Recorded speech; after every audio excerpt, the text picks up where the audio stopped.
Siguro that's one reason why gigil na gigil ang magkapatid na Senator Tulfo na aside from the committees, aside from yung pagiging malapit sa Malacanang, let me address that. Sabi ni Senator Tulfo, pag hindi ako nagpakita sa session hall ay ako'y duwag.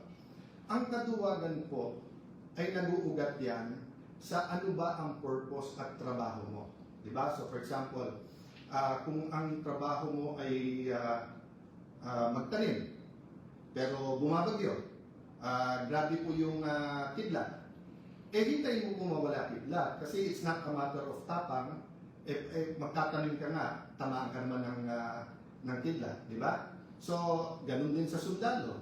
Hindi natin isusubo ang sundalo natin sa mga bagay na suicide ang mission.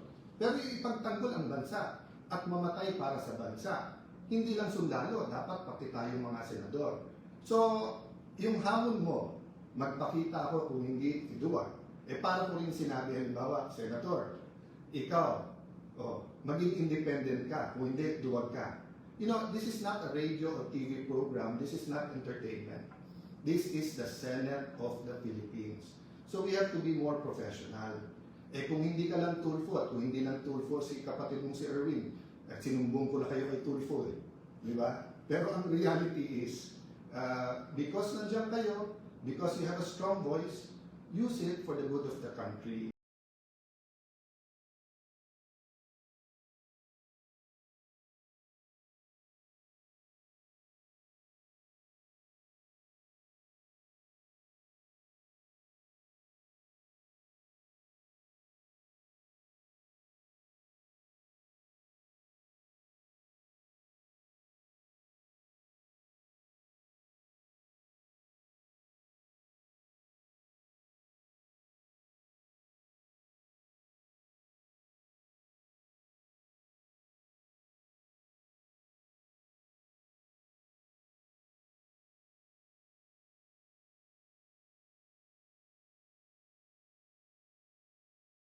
I've always treated you well, whether I'm close to you or not, whether you're in the minority, majority, and I will continue to treat all of you well.